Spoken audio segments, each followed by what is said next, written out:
Dit is dat neende Programm. Dee Hungaschnoot wordt plötzlich immer weer. Een redner is Johan Dyck. Vandaag gaan we dan in 2. Könige, Kapitel 6 en 7 wieder. Onze Geschichte vandaag handelt zich over een Hungersnood in de tijd van Elisa. We worden zijn, wo Gott de Menschen in Samarien op een wunderbaren weg uit deze grote nood uithelpt. Dat kan zijn dat du voor die te bezijnen ook nu groots in een grote nood stehst. Ik hoop deze vandaagse zending wordt die helpen op den te vertrouwen wat in jeder nood helpen kan. Als we laatste week hielden, wo die bouwende Syrische soldaten durch Elisa wordt naar huis naar Samarien geschickt, lazen we ook dat deze bouwenden niet meer proefden in Israël aan te dringen en te plunderen. We willen dan nu zijn, wat dan zu de vandaagse geschichte viert. Wat weer de hintergrond. Wanneer de plunderie ook hadden opgeheerd, zo leefde Ben-Hadad, de koning van Syrië, wat aan al deze plunderie schuld had, toch nog immer. En zo lezen we nu in 2. Könige, Kapitel 6, vers 24 zo. No dissem nam zich dat zo ram, dat Ben-Hadad, de koning van Syrië, zijn ganze armee verzameld en marcheerde op en belegerde Samarien. Wat zal dit bedienen? En wat bedient het wanneer de stad belegerd wordt? De steden te die tijd hadden alle grote wegen ramgebuut uit stenen oder telen. En ze hoopten dan ze würden kunnen deze tijd uitduren, wanneer deze feindliche armee aan dan am legerad. Die Soldaten würden sich dann rum die ganze Stadt leeren in keinem Nern oder Rüt gehen lassen. Sie brauchten dann Kriegsbereitschaft, die grote Poorten proben durchzubreken, oder mit dicke Knappels die Wänge rum der Stadt durchzuboxen. In Ferken lürden sie bloß. Einstmal lürden sie Monaten oder sogar Jahren lang, wat die Menschen in der Stadt kein Wasser oder Eten mehr hatten. Dan wordt het volk zwak en met de tijd kunnen ze die stad dan aannemen. Samarien wie so eine Stadt met een hoge wand erom en die Menschen hadden zich hinter deze wand verkropen in ihre Stadt en die Syrische Armee lag rum de ganze Stadt rum. Wo schlimm wir dan die Leer in Samarien? Dat zegt in Kapitel 6, vers 25 bloß, door wir in Samarien ne grote Hungersnood. Ohne Twijfel wird die Syrische Armee nu al einige Monat ram de Stadt ram gewast, had keinem neergelaten, had keinem Rüt gelaten, also wordt het eten in dat Water sehr knapp. Dat wir so schlimm, sagt uns de Schrift, dat een Eselskop angerekend $30 kost.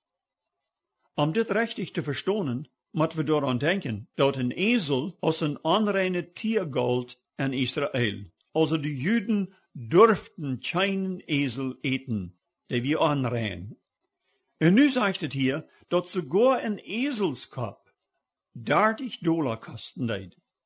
Wer würde am ersten Platz wel een ezelskop abeten? Bloß zo'n Mensch wat doodhungern is.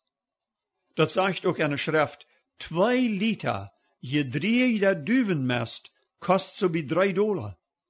Sogar dit fingen de Menschen in Samarien an te eten, weils de Hungersnood so sehr groot weer. Ich habe uns dat verstellen, wo abscheulich diese Tijd für diese Menschen in Samarien mat gewas sind? Aber dort ist noch nicht das Erste. Das Schlimmste kommt noch. Wir lesen in Vers 26 und 27 in das 6. Kapitel so. Als die koning van Samarien doorboven op de stadswand te lang ging, schrie ich ne früh op Amen zeed, help me, mijn koning. Hij aber zei zu ihr, wann der Herr die nicht helpt, von woher soll ich die helpen? Wer wir des israelische koning, wat hier op de wand te lang ging? Dat wir Joram. En Joram wist dat diese früh wohl eten haben, aber hij had gekannt. Hij wir ganz am eng. Aber dann vertelde früh ihre gruselige Geschichte. Zij en noch eine früh hadden sich bereit, dat zij an den einen Tag wurden kleine Kind abeten, en den nächsten Tag dort von der andere früh. Diese hat wirklich Kind hangejeft. Nu aber, als de andere Kind soll hangeven, hat sie dat verstärken. Als de König dort hierd, terreit hij seine Kleider. De früh sagt dat Doronja, hat hij een Kleid van Sackzeug an. Dit wie een teken van diepe, innerliche Nood in een leidendet Gemiet. De König wordt het wel niet gewusst han, dat het al zo weit weer in Samarien, dat Menschen vangen andere Menschen an ab te eten. Wat ons een beetje wundert, is wat de König Joram dan zegt. Dat we meest zo is een vlug. Hij zegt, God doet te mij en nog meer. Want Elisa, de zijn Safats, nog wat over zijn kop behält. Wel we hier een beetje nodig en zijn wat dem König Joram van Israël zijn plan weer. Joram weer gottlos, en geen vriend van Elisa, de profeet. Zijn vader wie Ahab gewast, en zijn moeder wie Jezebel, wat zoveel van God zijn priesters had laten aanbrengen. Zij had het ook veroorzaakt, dat Naboth weer angebracht worden om zijn wijngaarden voor zich te krijgen. Also zijn Eltern waren zeer beise, gottloze Menschen. Des Joram gaf Elisa de schuld, dat zij nu in Samarien zo'n grote Hungaschnoot erleefden. We weten niet waarom de König Elisa de ganze Schuld gaf. Elisa had deze Hungersnood hem vooruit gezegd, en schijnbaar had hij den König geraten, nicht zu den König von Syrien, also Ben-Hadad, nicht zu dem anzugeven, aber dat der Herr anraten wird. Und nu geht die Geschichte wieder, und het sagt, dann schickt die König in deiner vorab, der Elisa umbringen soll. Also, Joram meint het ernst. Hij wil met Elisa nu een eng merken. Aber Elisa wie een profeet. En als een profeet, dat Gott am veel het openbaren, wat hij niet andere mensen openbaart. Hier wie Elisa dat openbaart, wat er passiert. Hij zei zu zijn medarbeiter, die andere wat als profeten uitleiden door in zijn huis, zo. Vers 32. Hij je seinen Baudis sehen van een Mörder, wem hergeschickt haft, dat hij mij zal den Kopf aufmerken? Sei touw, dat wann de deiner komt, dat je de der touw holen en am nicht naloten, wils de König komt am Furzhänger an. Dat passiert krijgt zoals Elisa dat je openbaart weer worden. Den deiner leiten ze nicht nern, but de König kom. Nu bekend Joram waarom dat ging. Am wird het toch wel leid geworden, dat hij den deiner abgedrucht had Elisa dood te merken. Door weer een Rande am Schwind hing aan, om am daarvan ab te holen. Nu zegt Joram zo, vers 33. Zijt mal, deze beise leer woran we zijn, komt vom Herrn. Wat zal ik nog anders van am hopen te krijgen? Dit drekt den ongeloven en de hoopnungslosigkeit van Joram uit.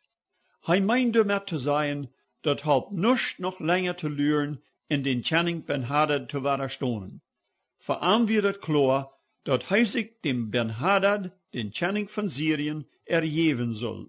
Hij kon dat bloos nicht leiden, wat Elisa vorhergesagt had, dat zij om eng gewinnen worden. Dat nächste wat we zijn is de Prophezeiung, wat Elisa aangaf. Elisa wird noch gar nicht verbläfft, wann er auch Hungersnood wird. Ganz direkt zei hij zu Joram zo. Horche mal naar dem Herrn zijn woord. Zo zegt de Herr. Morgen, am deze tijd, wordt eine Scheffel feines Mehl $1,50 geld en eine Scheffel Jost 75 cent hier bij die poort van Samarien. Dit schijnt allem zo aanmerkelijk te zijn, dat een van Joram zijn verste soldaten groot zo uitprust en zei, kijk mal, sogar wenn der Herr de Fenster vom Himmel wird opmerken, kon sonst dort niemals passieren. Dortho antwoordt Elisa aan en zei zo, zie die Sache, du wirst dat met deine Uhren seinen, aber du wirst dat nicht schmaken. En dit brengt ons naar een ganz ander beeld in dezezelfde Geschichte. Dat is dat beeld van buiten van Samarien, wat da an de buitenkant van deze weng passiert. En daar lezen we van vier uitzoutste mannen die een wunderbare Entdeckung maken. Dat wird zu der Zeit so moud, dat wann een mens den Uitsatz kreeg, dann kon hij nicht länger bij seine Familie wohnen, wils dat ansteckend wär.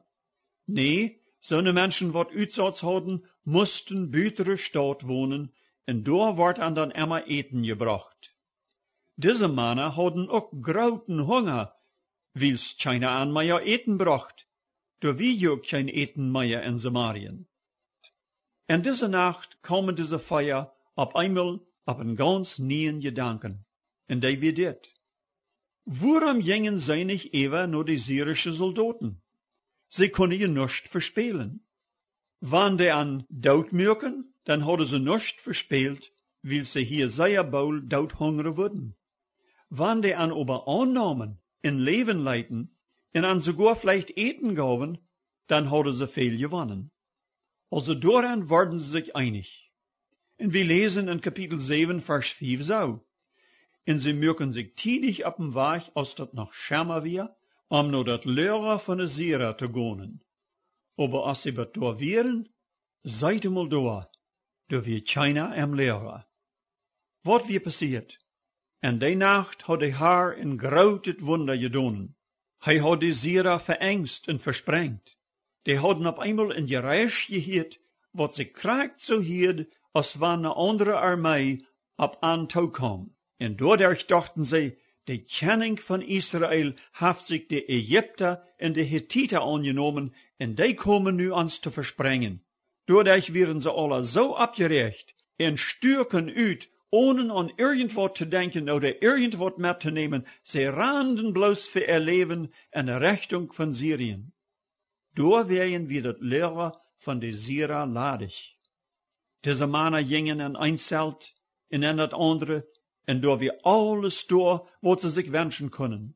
Da wir erstens Geld, Gold und Silber, da wir wunderschöne Kleider, und das Beste noch, da wir eten und da wir zu trinken. En sie aten en dronken sich saut, en sie nahmen Gold en Silber mit, en sie fingen dat an zu verstärken. Sie dachten so, wie matten uns wat trägleihen, wann die schlechte Tiden waren kommen. Aber auf einmal fallen bei, dat dit vielleicht nicht reicht wir. En Vers 19 lesen wir dann, aber einer sagt zum anderen, wir daunen nicht das Rechte. Dit ist hier ein Tag von Gouden Orecht. Wann wir noch länger sehen, wat dat ganz Samarisch ist, diese Gouden Orecht andere zu sein, dann wird uns dort als Messdot angerechnet worden. Weil wir voortgehen in dem Kenning diese Orecht bringen. Und so sind wir hier in das nächste Port, wo die Hungersnood in Samarien plötzlich abgehoben wird. Die König Joram will das nicht leben. Und er sagt, dat es bloß ne Fall, wat die Syrer uns abgestellt haben, wodurch sie uns wollen proben zu kriegen. Joram wie ein ungläubiger Mann, hij kon bloß nicht leben, dat die Wieder von Elisa können so sein. Schließlich leitet sich bereden, dat hij 5 Ritters losschickt, zu seinen auf die Syrer wirklich uitgestärkt werden. Und die brachten dieselbe Nachricht. Die fingen uit, dat die ganze Weg um Jordan, wie mit Kleider und mit allerhand Dingen verstreut, wat die Syrer an ihren großen Host hadden hingelaten. Dann morach dat ganze Volk rüt und plündert die Ladgeselten von die Syrer, und sie verkauften an dem Tag, kragt so's Elisa gesagt hat, feines Mehl für $1,50 für eine Scheffel voll, in eine Scheffel Jorst für halb so viel. Aber uns fällt noch was ab. Kragt die leidende Soldat, wat gesagt hat, wenn auch Gott die Fenster vom Himmel wird opmerken, so kann es dort niemals passieren, dem hat die König dort bei der Port abgestellt, nur Ordnung zu sein. Aber durch das große Gedräng vom Volk, wie er in ihre Feit gekommen und dort gedreckt. Dat wir kragt so gekommen, als Elisa dort vorhergesagt hat. Er hat es gesehen, aber er hat dort Mehl nicht geschmeckt. Was ja wir von dieser Geschichte lernen? Ich würde sagen, das erste ist, das lohnt sich, auf den Herrn zu vertrauen, wann auch die Lehre hoffnungslos scheint. Vielleicht stehst du in so einer Leer, vielleicht fühlst du dich von dir ganz und gar ohne Hoffnung. Vielleicht bist du krank und du sitzt bloß Leiden für dich. Vielleicht hast du Trouble in der Familie, vielleicht mit den Kindern, vielleicht in deine Ehe. Du sitzt kein Uitweg, du sitzt keine Hoffnung. Ich will die von dir roden, zat ihn vertrauen auf Gott. Hij kann die in dieser Leer helfen. Hij wird die vielleicht nicht wegnehmen, aber hij wird die helfen, dort zu drehen, wat hij die ablegt. En zweites, wat wir hier lehren, ist, wer sich nicht den Herrn en goude Dere überjaft, die wird auch nicht leicht eine schlechte Zeit donen können. Denk mal an Joram en an seine Diener. Viele Menschen sind krank, zoals hij. Hij weer in goude tijden gottlos gewast. En nu, wo het schlecht ging, had hij zich zaakzeig angetrokken. Hij toeriet zich die Kleider, aber hij had keine Hoffnung. Hij kon nicht leven. Hij kon het nicht mal leven, als Elisa am dat so klar seht. Einige Menschen sagen, ich will mir nicht Gott handgeben. Ich will erst einmal leben. Wann ich erst alt sei, dann wo ich mich bekehren, aber nicht nu. Ich will dir sagen, dort hast du nicht in deiner Hand. Wenn du die nicht bekehren lässt, wenn Gott mit dir redet, oder sind jetzt die Monen det, dann glaub nicht, dass du dort kannst, dann wenn du wirst. Ich denk an so viel alte Menschen, wo dort immer wieder abgeschoben haben. Und was passiert, wenn sie erst alt sind? Dann sind sie krank, dann können sie vielleicht nicht mehr richtig denken, oder sie können nicht mehr richtig beholen. Und wenn sie sich danach bekehren wollen, dann ist das ein Wunder. Die meisten kennen das dann nicht mehr. Sie haben nicht mehr die Möglichkeit, richtig zu denken, oder sie sind zu krank, um das wirklich noch zu tun. Deswegen soll wir das dann tun, wenn es gute Tiden sind, wenn wir noch gesund sind, wenn wir noch klar denken können. Und drittes, was ich hier sage, ist dort, was die utsätzliche Männer uns lehren. Sie sagen dort vorrecht an, wenn sie genug zu eten haben, und aber viele andere da in der Stadt hungerten. Sie wären verantwortungsvolle Menschen. Sie wie das auch. Bei einzigen Mennoniten sei wie diese selbe biblische Einstellung. Ich denke besonders an eine Gemeinde in Ostparaguay, die viel für die Einheimischen, die Paraguayer, zum Ewigen haft. Sie bieten selbst ein Hospital, wo alle Menschen willkommen sind, nicht bloß Mennoniten von ihrer Sorte. Sie bieten in Ranen auch eine Kindertagesstätte. Dort ist eine Stätte, wo arme Mütter vom Volk über Tag können ihre Kinder loten, dort sie können utschaffen, in Geld verdienen, zum ihr Leben merken. Die Kinder wird hier dann uit der Bibel wat gelehrt. Dit ist Mission. Dann denke ich aber auch an viele andere mennonitische Kirchen, wo wenig oder keine Mission getan wird. Da sind sehr viele Mennonitenkirchen, wo noch niemals ein von ihren Menschen als Missionaren rütgeschickt hat. Sie unterstützen auch nicht Missionsarbeit mit ihren Kollekten. Erst dit reicht. Dat ist sehr so, als bei die Utsatzje, wo sich vererst bloß sich selbst kümmerten, dort andet gut ging, und sie Geld in Kleider und Eten hadden. Aber an ging auf einmal das Licht ab. Dit wir nicht reicht. Dat ist auch nicht reicht, wenn wir das Evangelium haben, und dort bei uns rief gepredigt wird, und wir sagen andere dort nicht, die noch immer da nur lüren. Kriegt so ist die Utsatzje dann, wo wir auch nicht unschuldig davon kommen, wenn wir das Evangelium nicht mit anderen teilen. Die jästliche Hungersnood in unserer Welt ist noch gerater, als die, was dann in Samarien wir. Jesus ist einmal für alle Menschen am Kreuz gestorben. Jeder Mensch, was das hielt, hat die Gelegenheit, diesen Tod für sich anzunehmen, der Jesus in seine Stätte gestorben ist. Wer dort von Horten gleift, der haft das ewige Leben, sagt uns die Schrift. Aber was soll mit all dem passieren, was diese Nachricht noch nie gehört haben? Wenn sie die nicht hören, dann blieben sie am Unglauben und sind auf ewig verloren.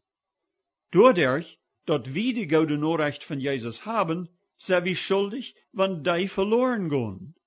Doorwegen soll wir nu anfangen, an onze Kirchen die Missionsarbeit sehr zu betonen. Aber noch ein viertes. Für den Herrn jaftet keine allmähliche Lehr. Wann es auch hoffnungslos für die Menschen in Samarien scheint, so sagen wir, dass der Herr ganz plötzlich die Lehr ändern kann. Wenn du von dir in eine schlimme Lehr stehst, dann du doch dien Vertrauen auf Amsaten. Du dat krijgt nu, während wir beten. Lieber Herr Jesus, ich bete, dass du viele Menschen anreden lässt durch dit Programm. Ich bete, dass wir in unsere Kirchen, in viele Kirchen, wo das noch nicht passiert, dort deutlich merkst, dass sie eine Schuldigkeit haben, den Evangelium rüberzudrehen, zu evangelisieren, Missionsarbeit zu tun. Und dann bete ich auch ganz besonders für Personen, die krank sind, oder irgendwo leiden, oder irgendwo eine schlimme Lehre sind, dass die mochten kennen ihr Vertrauen ganz auf die Sachen, dass du an ganz dich bekämpfst. Das beten wir in Jesus seinen Namen. Amen. Wenn ihr noch Fragen habt, über das, was ihr auf das Programm gehört habt, meine Telefonnummer ist 204 346 0523. Ich wünsche you allen eine gute Week. Op Wiederhören.